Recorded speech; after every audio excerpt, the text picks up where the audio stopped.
From Pacifica, this is Democracy Now!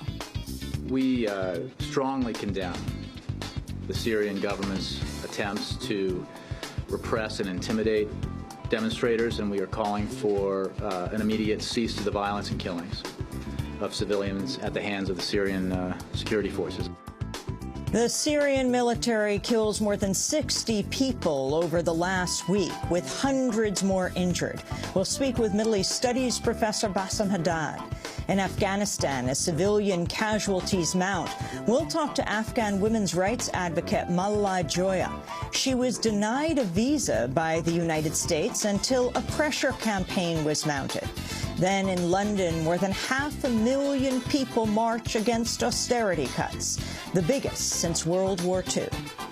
They're slaughtering our public services, our hospitals, our schools, our town halls, our libraries, our universities. That's why we're joining with other public sector workers to fight against these cuts, kick out the Tory Lib Dem government. All that and more coming up. Welcome to Democracy Now!, democracynow.org, The War and Peace Report. I'm Amy Goodman. Radiation levels at the crippled Fukushima Daiichi nuclear plant in Japan reached a new high Sunday, 2 weeks into the nuclear crisis. Leaked water samples at reactor number 2 had 100,000 times the radioactivity of normal background levels. The high levels of radiation suggest the reactor's fuel rods have suffered a partial meltdown. Meanwhile, the levels of radioactive iodine in the sea near the plant are 1,100 times the legal limit. Japanese Chief Cabinet Secretary Yukio Edano claimed the increased level of radiation is not harming sea life. Obviously, from now on, we will have to expand and strengthen our monitoring of the radiation levels in seawater. However, radiation has not affected aquatic life for the time being. And at least specialists believe that sea life outside the 20-kilometer evacuation zone has not been affected. Greenpeace has called on the Japanese government to extend an evacuation zone around the stricken Fukushima nuclear power plant, saying it's found high radiation levels outside the zone.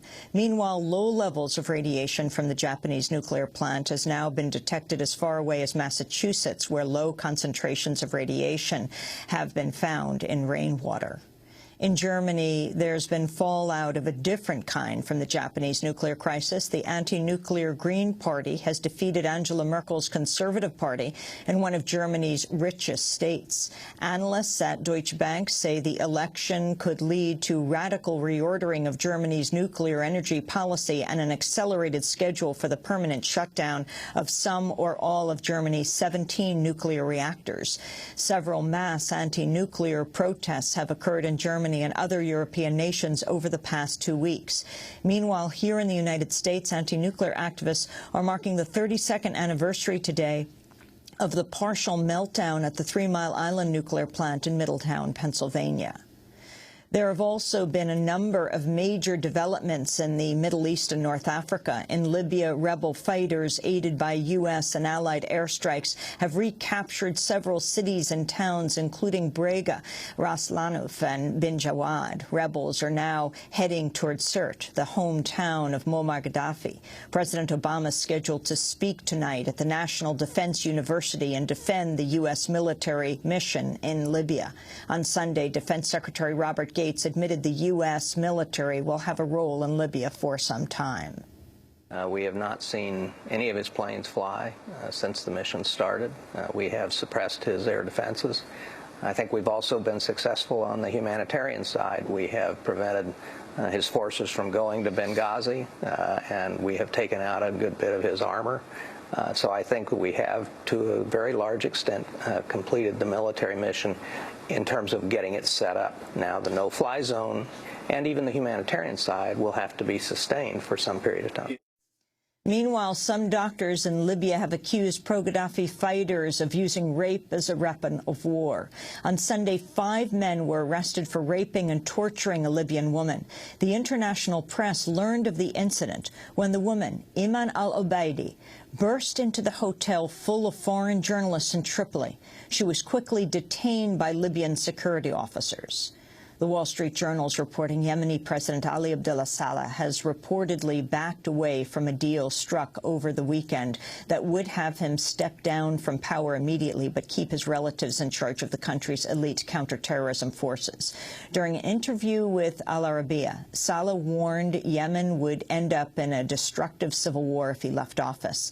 On Sunday, Defense Secretary Robert Gates said the potential fall of Saleh is a real concern. I think it is a real concern because the most active and at this point perhaps the most aggressive branch of Al-Qaeda in the Arabian Peninsula, operates out of Yemen. And we have had a lot of counterterrorism cooperation from President Saleh and the Yemeni security services. In other news from Yemen, scores of people have been killed in a blast at an ammunition factory. In Syria, President Bashar al-Assad has sent soldiers into the streets of several Syrian cities following weeks of protests that have shaken the Assad regime. In the northern city of Latakia, at least 12 people have died. Amnesty International says at least 60 people have died in the ongoing anti-government protests in Dara over the past week. 2 Reuters television journalists have been missing in Syria since Saturday night. President Assad is expected soon to address the country and possibly revoke Syria's emergency law. The Egyptian Supreme Council of Armed Forces has announced it will lift emergency laws before parliamentary elections in September. Meanwhile, Human Rights Watch is criticizing Egypt's new military-backed government for approving a draft law that essentially bans strikes and demonstrations because they were damaging the economy. Over 500,000 protesters filled the streets of London Saturday to voice outrage over government cuts to public spending. Though the protests were largely peaceful, a small minority of demonstrators clashed with police and destroyed property. A total of 211 people were arrested. Union leaders worried the violence would divert attention from the motivations for the demonstration, namely cutbacks aimed at government workers. We're marching today to tell the government that we're against all of the cutbacks they're making. They're too quick, too fast. All of these people here are local government workers, and any one of these could be out of a job next week, thanks to Mr. Cameron.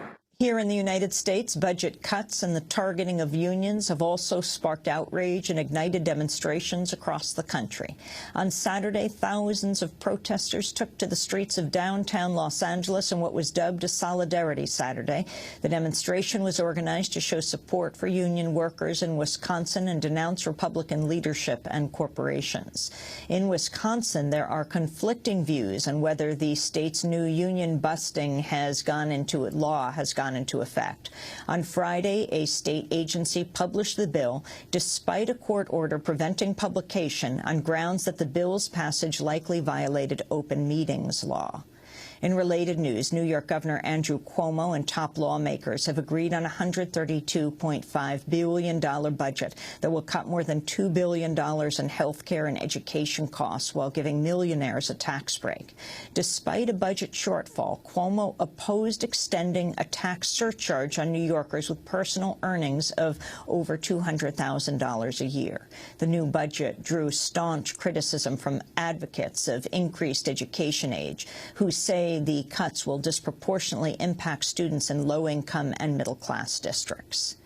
Amnesty International reports China, Iran, Saudi Arabia, Yemen, and the United States remain amongst the world's most frequent executioners. Amnesty says China is believed to have executed thousands of people last year. Iran executed 252 people, North Korea 60, Yemen 53, the United States 46.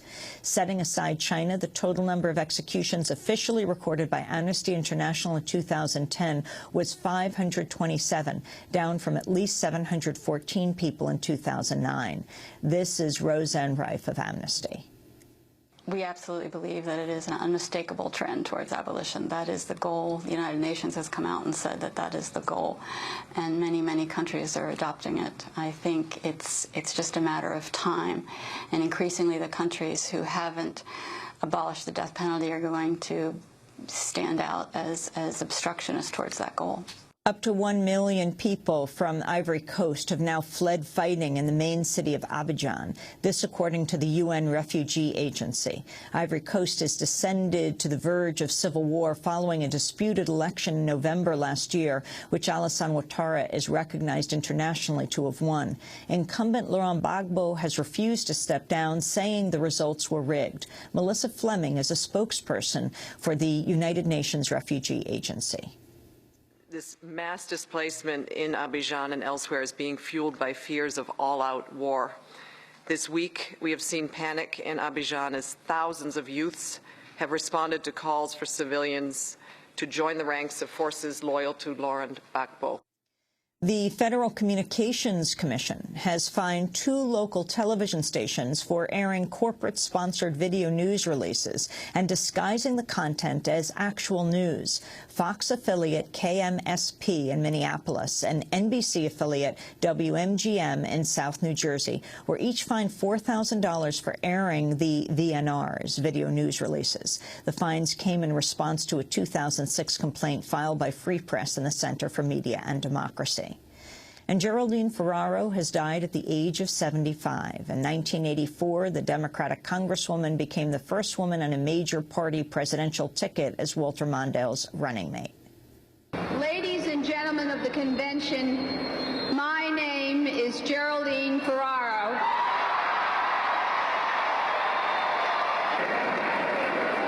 I stand before you to proclaim tonight America is the land where dreams can come true for all of us. Geraldine Ferraro dead at the age of 75 of multiple myeloma. And those are some of the headlines. This is Democracy Now!, democracynow.org, The War and Peace Report. I'm Amy Goodman.